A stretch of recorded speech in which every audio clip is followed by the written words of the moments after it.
Hello everyone. In today's lecture, we are going to discuss about the sludge treatment and the disposal of the sludge. The main objective of the sludge treatment is to reduce the organic matter present in the sludge by using the suitable methods and destruction of the pathogenic organism which are present in the sludge. So before studying the different treatment, we should know what is sludge. So sludge is the organic matter which settle down in primary and secondary sedimentation tank. आपण याच्या आधीच्या लेक्चरमध्ये बघितलं आहे की in the primary and secondary treatment of the industrial waste or sewage, whatever the organic matter which get or the semi-solid slurry which get settle at the bottom is usually known as a sludge. So जसं आपल्याला ह्या डायग्राममध्येही दिसतं की प्रत्येक प्रोसेसमध्ये primary and secondary treatment प्रोसेसमध्ये आपल्याला काय दिसतं की जी सेमी सॉलिड स्लरी डिपॉझिट होते तिला आपण म्हटलं आहे स्लज.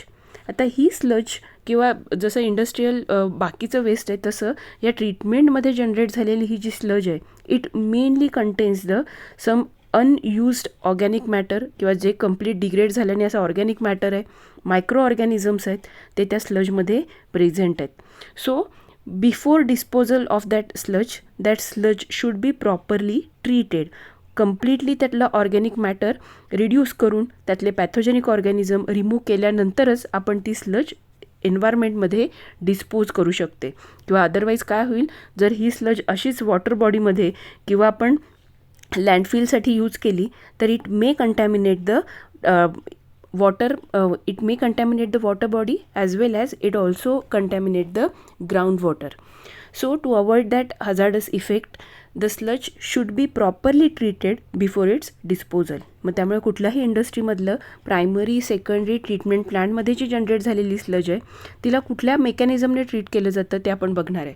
मग कुठल्या मेथडमध्ये स्लज तयार होते तर आपण म्हणूयात की प्रायमरी ट्रीटमेंट मेथडमध्ये, फिजिकल मेथड ज्याला आपण म्हटलं आहेत तिथं सेटलिन टँकमध्ये ग्रीड चेंबरमध्ये जी सेटल होईल त्या स्लजला आपण प्रायमरी स्लज म्हटलं आहे. सेकंडरी ट्रीटमेंट जिथे आपण ऑर्गॅनिझम यूज करून, बायोलॉजिकल मेथड यूज करून वेस्ट वॉटरला ट्रीट केलं होतं त्या सगळ्या मेथडमध्ये आपण म्हणूयात सेटलिंग टँकमध्ये जे जनरेट झालेली स्लज आहे तिला आपण सेकंडरी स्लज म्हटलं. बिफोर डिस्पोजल या सगळ्या स्लजला काय केलं जातं, वेगवेगळ्या ट्रीटमेंट दिल्या जातात अँड त्या ट्रीटमेंट दिल्यानंतर मग ती स्लज एन्व्हायरमेंटमध्ये डिस्पोज केली जाते. सो ह्या लेक्चरमध्ये आपण बघणार आहे की कुठल्या मेथडने त्याला ट्रीट केलं जातं. स्लज ट्रीटमेंटमधला सगळ्यात महत्त्वाचा फोकस कशावर असतो, पहिला आहे तो म्हणजे reduction of organic matter and second जी काही स्लज आहे त्या स्लजचं डिस्पोजल करायच्या आधी जो स्लजचा वेट आहे किंवा स्लजचं व्हॉल्यूम आहे ते रिड्यूस करणं हा मेन फोकस आहे स्लज ट्रीटमेंटचा. कारण स्लज कशी आहे, it is a semi solid slurry. जर तिचा आपण म्हणूयात खूप लार्ज अमाऊंटमध्ये क्वांटिटीमध्ये जर स्लज डेव्हलप होत असेल तर तिच्या डिस्पोजलसाठी एकीकडून दुसरीकडे ती नेण्यासाठी ट्रान्सपोर्टसाठी लागणारा जो एक्सपेन्स आहे तो कमी करण्यासाठी ट्रीटमेंटमधलं मेन एम किंवा फोकस काय असतो, reduction of sludge weight and volume. So to reduce the volume of the sludge, first treatment जी त्या स्लजला दिली जाते ती म्हणजे thickening or concentration of the sludge. Concentration or thickening of the sludge, जी सेमी सॉलिड स्लरी आहे त्यातला जास्तीत जास्त सॉलिड मॅटर जर सेटल झाला आणि वॉटर त्यातून सेपरेट झालं तर आपण म्हणूयात ती स्लज काय होईल, थिक होईल. And to enhance this thickening usually काय केलं जातं, या स्लजमध्ये क्लॅरिफायर ॲड केले जातात. समजावं एक्झाम्पल म्हणून, जसं आपण गढूळ पाण्यात ॲलम मिक्स करतो किंवा फिरवतो की जी काय करते सगळेचे सगळे सॉलिड खाली सेटल व्हायला मदत करते. Similarly for the thickening of the sludge also clarifiers are used. Once we add the clarifier, then with the help of stirrer, the clarifiers are mixed with the slurry or the sludge. त्या sludge बरोबर त्या क्लॅरिफायरला mix केलं जातं ज्याच्यामुळे काय होणार आहे, rapidly large number of aggregate get settle at the bottom. Aggregate सगळे बॉटमला काय होणार आहेत, सेटल होणार आहे. So this method or this treatment is non as thickening of the sludge. This thickening method primarily it reduce the solid content or it reduces the volume up to 8 to 10%. एकदम त्याचा volume काय होणार आहे, ज्या स्लरीचा reduce होणार आहे. And thickening झाल्यानंतर त्याच्यात फक्त it contain 8 to 10% solid. While secondary स्लरीचं जेव्हा थिकनिंग केलं जातं it may be thicken to about 4% solid. म्हणजे त्याच्यातलं वॉटर कमी होऊन त्यातून काय केलं जातं आहे, फक्त सॉलिड थिकन केले जातं. त्या प्रोसेसला आपण ट्रीटमेंटला काय म्हटलं, thickening of the sludge. So first treatment जी दिली जाते स्लजला ती कुठली आहे, thickening of the sludge. And the thickening of the sludge is carried out with the help of clarifying agent. Then such thicken sludge, thicken तर झाली आहे पण त्यातून पूर्ण वॉटर रिमूव्ह झालेलं नाही. सो द नेक्स्ट ट्रीटमेंट जी त्या स्लजला दिली जाते ती म्हणजे डिवॉटरिंग. सो डिवॉटरिंग काय करतं, the water which is present in the sludge त्याला रिमूव्ह केलं जातं. त्याच्यामुळे होणार काय आहे, the dewatering again reduces or it further reduces the volume of the sludge or reduces the weight of the sludge which make the transport easy. त्याच्यामुळे आपण easily काय करू शकतो, तिला एकीकडून दुसरीकडे ट्रान्सपोर्ट करू शकतो दुसऱ्या ट्रीटमेंटसाठी. तसं डिवॉटरिंग कसं केलं जातं, तर for the dewatering various methods are used. So whatever the water content which is present in the sludge it is reduced either by centrifugation, filtration और इव्हॅपरेशन. मग कुठली मेथड यूज करणार आहे, it depends upon the amount of sludge. तुमच्या industrial लेवलला किती अमाऊंटमध्ये sludge तयार होते, तुमच्या इफ्लुएंट ट्रीटमेंट प्लांटचं बजेट काय आहे, त्याच्याकडे किती स्पेस अवेलेबल आहे, त्याच्यावर डिसाईड केलं जातं की मेथड कुठली यूज केली जाणार आहे. सो व्हेरियस मेथड्स आहेत की ज्याने तुम्ही स्लजचं डिवॉटरिंग करू शकता. त्यात कॉमन मेथड कोणत्या कोणत्या आहेत, तर common methods are centrifugation, filtration और evaporation to reduce the transport cost of disposal or to improve the suitability for composting. म्हणजे तीच स्लज वापरून जर तुम्हाला पुढे कंपोस्टिंग करायचं असेल तर त्यातलं जितकं वॉटर कंटेंट रिड्यूस कराल तितकं ते कंपोस्टिंगसाठी तुम्हाला सुटेबल मटेरियल म्हणून यूज करता येईल. सो ह्यासाठी काय केलं जातं, आयदर सेंट्रिफ्युगेशन. सो सेंट्रिफ्युगेशन, फिल्ट्रेशनमध्ये कॉमनली बऱ्याच वेळी फिल्ट्रेशन बेल्ट वापरले जातात की ज्याच्यातून काय केलं जातं, as we can see in this diagram की जो काही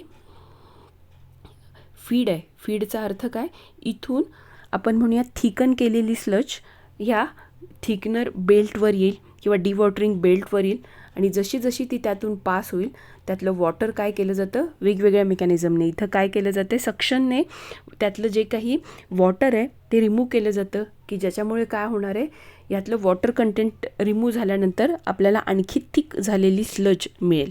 so after dewatering sludge may be handled as a solid containing 50 to 70% water. म्हणजे जेव्हा थिकनिंग नंतर त्याचं डिवॉटरिंग होतं that sludge get converted into a solid form. तिचं literally कशात कन्वर्जन होणार आहे, सॉलिड फॉर्ममध्ये, जसं आपण ह्या डायग्रॅममध्ये बघतोय की नाव दिस सॉलिड थिकनिंग नंतर जे मिळणारं आपल्याला सॉलिड फॉर्ममधली जी काही आपण म्हणूयात स्लज आहे ते आपण इझिली हँडल करू शकतो. सो फिल्ट्रेशन, सेंट्रिफ्युगेशन आपण बघितलेली आता मेथड कुठली होती, फिल्ट्रेशन, ज्याच्यामध्ये काय यूज केलं जातं तर usually sand drying belts or filtration belts. With the help of filtration belt the dewatering of the sludge is carried out. स्लजचं डिवॉटरिंग केलं जातं and after dewatering we get the solid form sludge in the solid form which may contain 50 to 75% water. आता जी sludge develop झालेली किंवा sludge जी तयार झालेली आहे त्या स्लजमधून जेव्हा डिवॉटरिंग करता त्यावेळी तुम्हाला 2 कॉम्पोनंट मिळणार आहे. First is the solid content किंवा आपल्याला थिकनिंग किंवा डिवॉटरिंग नंतर स्लजमधून 2 प्रोडक्ट मिळाले. एक आहे ज्याला आपण काय म्हटलं, थिकन और डिवॉटर स्लज, जे आपण आता डायग्रॅममध्ये बघतोय. एक आपल्याला काय मिळालं, थिकन और डिवॉटर्ड स्लज मिळाली आहे. आणि दुसरं जे प्रोडक्ट आहे की या थिकनिंगमुळे आपण म्हणूयात, या थिकनिंगमुळे दुसरं आपण म्हणूयात किंवा डिवॉटरिंगमुळे दुसरं आपल्याला काय मिळालं, त्यातलं फिल्ट्रेट मिळालं, म्हणजे आपल्याला वॉटर लिक्विड फ्रॅक्शन मिळाला. सो द थिकंड और डिवॉटर स्लज आणि जो लिक्विड फ्रॅक्शन आहे हे 2 प्रोडक्ट कधी मिळाले आपल्याला, डिवॉटरिंग नंतर. That liquid fraction is called as a sludge treatment liquid. जसं आपण ह्याला काय म्हटलं, सॉलिड फॉर्ममधली स्लज म्हटलं तसं ह्या लिक्विडला काय म्हटलं जातं, that liquid is non as, it is commonly called as sludge treatment liquid. ह्या फिल्ट्रेटला काय म्हटलं जातं, sludge treatment liquid. Sludge treatment liquid. This sludge treatment liquid or this liquid fraction, it contains high amount of nitrogen and phosphorus. Specially केव्हा जर तुम्ही ही sludge कुठून घेतली असेल तर specially if the sludge is collected from the anaerobically digested plant, किंवा आपण म्हणूयात ही स्लज कुठून घेतली आहे, जसं आपण म्हणूयात की ट्रीटमेंट प्लांटमध्ये आपण एरोबिक टँक बरोबरच काय केलं आहे, अनएरोबिक डायजेशनच्या मेकॅनिझमने त्या स्लजला काय केलं आहे, ट्रीट केलं आहे. असं जर अनएरोबिकली डायजेस्टेड प्लांटमधली जर आपण म्हणूयात की स्लज असेल आणि तिचं डिवॉटरिंग केलं तर त्यातून जो लिक्विड फ्रॅक्शन मिळतो, that liquid fraction contain very high percentage or high amount of nitrogen and phosphorus in it. So before disposal जसं त्या स्लजला ट्रीटमेंट दिली जाते तसंच हे जे निघालेलं आपण म्हणूयात की स्लजमधलं लिक्विड फ्रॅक्शन आहे, त्या स्लज ट्रीटमेंट लिक्विडमधून फॉस्फरस सेपरेट केलं जातं in the form of crystal form. आणि that phosphorus is again used as a fertiliser. म्हणजे केमिकल फर्टिलायझर जसं म्हणतात तसं प्युअर फॉर्ममध्ये क्रिस्टलच्या फॉर्ममध्ये हे फॉस्फरस त्या आपण म्हणूया स्लज लिक्विडमधून काय केलं जातं, सेपरेट केलं जातं. So the mechanism or the process by which we separate the phosphorus from the sludge liquid, ह्या ट्रीटमेंटला युजली म्हटलं जातं slide stream treatment. So side by side आपण स्लजलाही ट्रीट करतो आहे, सॉलिडलाही ट्रीटमेंट देतो आहे आणि त्यातून आपण सेपरेट केलेल्या वॉटरमधूनही जे इसेन्शियल आपण म्हणूयात की बेनिफिशियल प्रोडक्ट जे मिळत आहेत ते सेपरेट करतो. नेक्स्ट आता ह्या प्रोसेसमध्ये आपल्याला काय मिळालं, आपण बघितलं की फिल्ट्रेट मिळालं की ज्याच्यातून आपण फॉस्फरस सेपरेट केला क्रिस्टलच्या फॉर्ममध्ये. दुसरं मिळालं थिकन स्लज की जिच्यात अजूनही काय आहे, काही ऑर्गॅनिक मॅटर प्रेझेंट आहे. सो आपण डायरेक्टली ही स्लज आहे अशा एन्व्हायरमेंटमध्ये डिस्पोज करू शकत नाही. आपण आत्तापर्यंत ट्रीटमेंट फक्त काय दिली तर आपण त्यातलं वॉटर कंटेंट रिड्यूस केलेलं आहे, पण जो ऑर्गॅनिक मॅटर आहे तो अजून त्या स्लजमध्ये तसाच आहे. So before disposal that organic matter should be reduced. Organic content त्यातलं थोडंसं कमी व्हायला पाहिजे, अदरवाईज त्याची biological oxygen demand, chemical oxygen demand खूप जास्त असणार आहे जर ही स्लज आहे अशीच तुम्ही वॉटर बॉडीमध्ये रिलीज केली तर. सो बिफोर डिस्पोजल हे जी काही सॉलिड फ्रॅक्शन आहे, ही जी स्लज आहे तिची पुढची ट्रीटमेंट त्याच्यावर दिली जाते ती म्हणजे डायजेशन.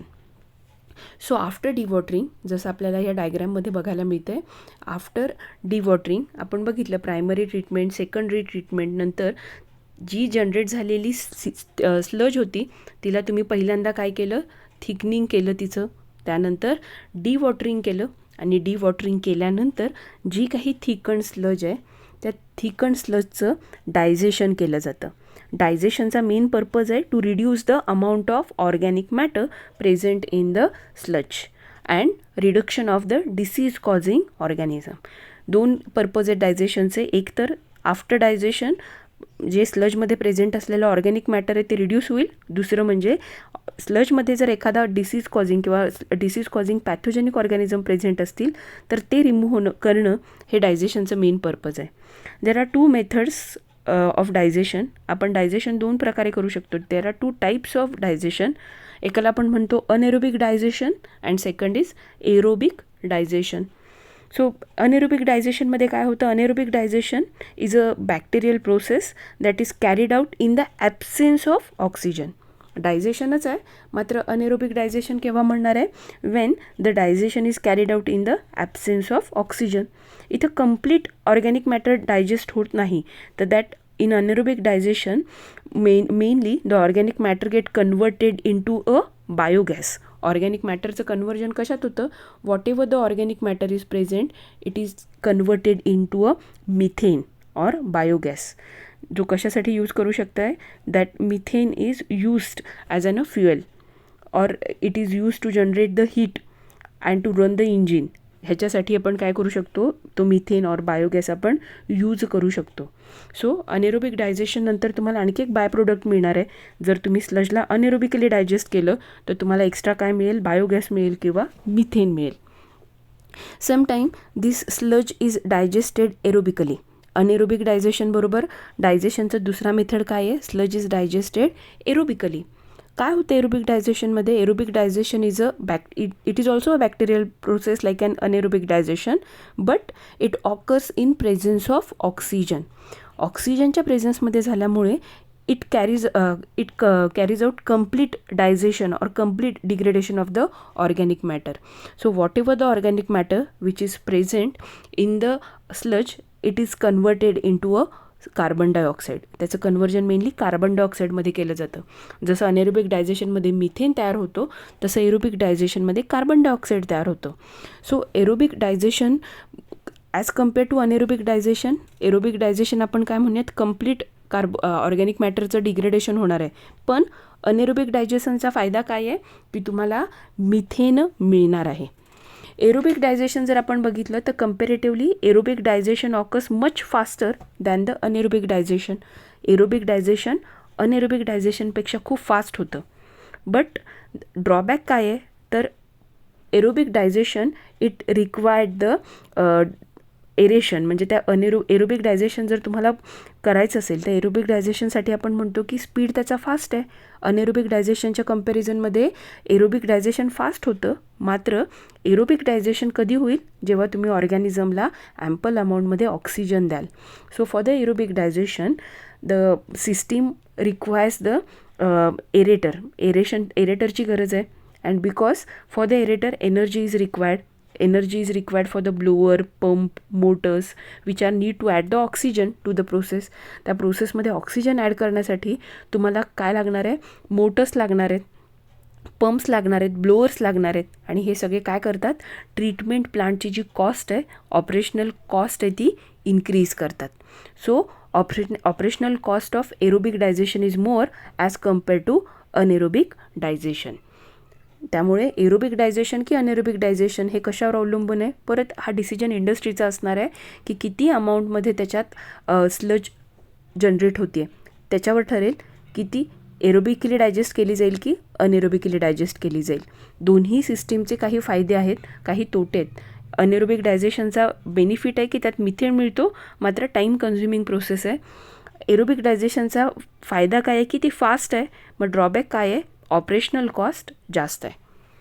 याच्यानंतर समटाईम ह्या ट्रीटमेंटनंतरच एरोबिक किंवा अनेरोबिक डायजेशन नंतरच जी काही स्लज मिळेल त्या स्लजला काय केलं जातं? त्या जनरेट होणारी जी काही स्लज आहे ती स्लज कंपोस्टिंगसाठी, लँड फिलिंगसाठी यूज केली जाते. काय सांगते बघा की जी काही स्लज ट्रीटमेंट प्लांटमध्ये येईल त्या ट्रीटमेंट प्लांटमध्ये येणाऱ्या स्लजचं डिवॉटरिंग केल्यानंतर काय केलं जातं? कधी कधी अनेरोबिक डायजेशन केलं जातं त्यातल्या काही स्लजचं, किंवा डायरेक्टली तिचं काय केलं जातं? ड्राईंग करून ती कंपोस्टिंगसाठी, ॲग्रिकल्चरल यूजसाठी किंवा लँड फिलिंगसाठी अशी स्लज यूज केली जाते. काय सांगते लक्षात येते का बघा. मग आपण म्हणूयात थोडा डिवॉटरिंग झालेल्या स्लजचा पार्ट आपण अनेरोबिक डायजेशनसाठी वापरला, थोडा एरोबिक डायजेशनसाठी वापरला, तर काही पार्ट आपण कशासाठी वापरतो? Composting. So composting is an aerobic process of mixing sewage sludge with the agricultural by product. Composting काय आहे तर एरोबिक प्रोसेस आहे ज्याच्यात आपण काय करतो की जी काही स्लज तयार झालेली आहे, डिवॉटर्ड स्लज आहे, ती ॲग्रिकल्चरल बाय प्रोडक्ट बरोबर मिक्स केलं जातं. ॲग्रिकल्चरल बाय प्रोडक्ट लाईक कार्बनचे सोर्स म्हणून काम करणारे बाय प्रोडक्ट लाईक सॉडस्ट असेल, स्ट्रॉ आहे, वूड चिप्स आहेत.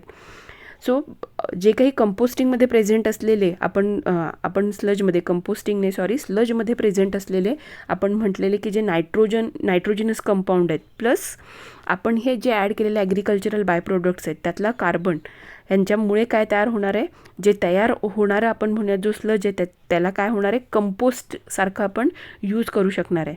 So in presence of oxygen whatever the bacteria which are present in the sludge, they digest that organic matter present in the sludge and convert that sludge into the humus. किंवा आपण म्हणूयात त्या स्लजचं conversion कशात करणार आहे? कंपोस्टमध्ये करणार आहे, की जे तुम्ही लँडमध्ये किंवा ॲग्रिकल्चरल लँडमध्ये फर्टिलायझरसारखं किंवा कंपोस्टिंग एजंट म्हणून यूज करू शकता. समटाईम आपण काय बघितलं की ह्या स्लजचं एकतर डिवॉटरिंग केल्यानंतर तुम्ही एरोबिक अनएरोबिक डायजेशन कंपोस्टिंग कराल, लँड फिलिंगसाठी यूज कराल, किंवा sometime that sludge after drying is used for the incineration. Incineration of the sludge is less common method आहे incineration, because इन्सिनरेशनमुळे it causes the air pollution. Incineration म्हणजे direct तुम्ही त्याला जर बर्न केलं स्लजला तर it emit certain toxic compound in the air. पण तरीसुद्धा समटाईम इन्सिनरेशन ही सुद्धा एक स्लज ट्रीटमेंट म्हणून आपण यूज करतो किंवा काही ठिकाणी यूज केली जाते. त्याचं रिझन काय आहे? Because incineration of the sludge, whatever त्या इन्सिनरेशनमुळे तयार होणारी जी काही कंबशन ॲश आहे, ते ॲश कशासाठी यूज केली जाते? That ash is used to form a building material like sintered bricks, tiles, pavers, त्यानंतर पोर्टलँड सिमेंट सारखे कॉम्पोनंट बिल्डिंग मटेरियल तयार करण्यासाठी ती जी काही कंबशन ॲश आहे ती यूज केली जाते. सो आपण काय काय बघितलं की ट्रीटमेंटमध्ये काय काय बघितलं, तर बिफोर डिस्पोजल स्लजमध्ये काय केलं जातं? ट्रीटमेंटमध्ये मेनली तिचा व्हॉल्यूम आणि त्यातला ऑर्गॅनिक मॅटर रिड्यूस करण्यासाठी त्यात ट्रीटमेंट दिल्या जातात, ज्याच्यात आपण थिकनिंग, डिवॉटरिंग बघितलं. आणि डिवॉटरिंगनंतर ऑर्गॅनिक मॅटर रिड्यूस करण्यासाठी स्लजला काय केलं जातं? डायजेशन केलं जातं किंवा तिचं कंपोस्टिंग केलं जातं. हे सगळं झाल्यानंतर सिम्पली काही काही केसेसमध्ये sludge is incinerated to form a combustion ash. आता ह्या सगळ्या ट्रीटमेंटनंतर तयार झालेली जी स्लज आहे तिला आपण म्हणूयात तिचं काय आहे? प्रॉपर डिस्पोजल ही तितकंच इम्पॉर्टंट आहे. आपण आत्तापर्यंत बघितलं की ह्या सगळ्या ट्रीटमेंटनंतर स्लजमधलं वॉटर कंटेंट, ऑर्गॅनिक कंटेंट एकदम रिड्यूस होईल and now it is safe to dispose. आता एन्व्हायरमेंटमध्ये तुम्ही ते डिस्पोज करू शकाल. मात्र डिस्पोजलच्या सुद्धा काय आहेत? वेगवेगळ्या मेथड्स आहेत. So the main disposal methods बघायच्या आधी आपण आता काय काय बघितलं आत्तापर्यंत स्लज ट्रीटमेंटमध्ये, तर स्लज अनएरोबिकली डायजेस्ट करू शकता, एरोबिकली डायजेस्ट करू शकता, लँडफिलसाठी यूज केली जाते किंवा कंपोस्टिंगसाठी स्लज यूज केली जाते और स्लजचं कंपोस्टिंग केलं जातं. या सगळ्या मेकॅनिझमने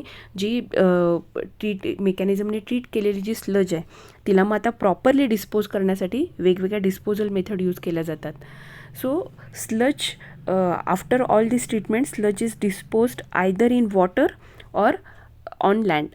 स्लजचं डिस्पोजल एकतर वॉटरमध्ये केलं जातं किंवा लँडमध्ये केलं जातं. जेव्हा वॉटरमध्ये डिस्पोजल केलं जातं, so disposal of the sludge in the water is not so common method.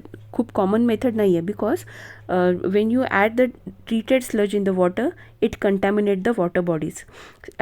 पण काही ठिकाणी ॲट सी कोस्ट साईड्स जिथं असे आपण म्हणूयात इफ्लुएंट ट्रीटमेंट प्लांट्स आहेत, तिथली जी स्लज आहे ती काय केली जाते? जेव्हा डिस्पोज केली जाते वॉटरमध्ये त्यावेळी it is dumped in a deep sea water. खूप डीप सी वॉटरमध्ये तिला डम्प केलं जातं की जेणेकरून काय होईल, जेव्हा ती फ्लोअरपर्यंत येईल किंवा शोअरपर्यंत येईल तोपर्यंत त्यातलं जे काही कॉम्पोनंट आहेत ते सगळ्या काय होतील? डायल्यूट होतील due to the huge dilution factor. कोण आहे ह्यूज डायल्यूशन फॅक्टर? तर सी वॉटर, ज्याच्यात खूप लार्ज अमाऊंटमध्ये आपण म्हणूयात वॉटर आहे, त्यामुळे त्यातले कंटेंट सगळे काय होतील? डायल्यूट होतील.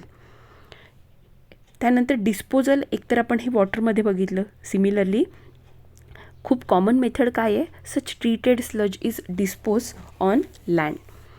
ऑन लँड डिस्पोजलच्या वेगवेगळ्या मेथड्स आहेत. त्यात mainly this sludge is used for the burial, for the filling, for the land filling, और it is usually used as a fertiliser और अ सॉईल कंडिशनर म्हणून तिला काय केलं जातं? यूज केलं जातं. आपण काय म्हणतोय की जी काही स्लज जेव्हा लँडमध्ये डिस्पोज केली जाते त्यावेळी आपण मेथड कोणती यूज करतो म्हटलं? सिम्पल लँड फिलिंगसाठी तिला यूज केलं जाईल किंवा ती सॉईल कंडिशनरसारखी किंवा फर्टिलायझरसारखी तिला आपण यूज करणार आहे.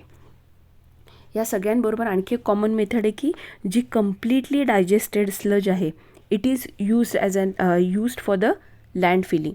लँड फिलिंगसाठी तिला डायरेक्टली काय केलं जातं? यूज केलं जातं. So all these are the methods which are used for the disposal of the sludge. But before disposal sludge is properly treated by reducing the water content as well as the organic matter content of the sludge. I think the concept is clear. Next, in the next lecture, we will discuss about the next treatment process. Thank you.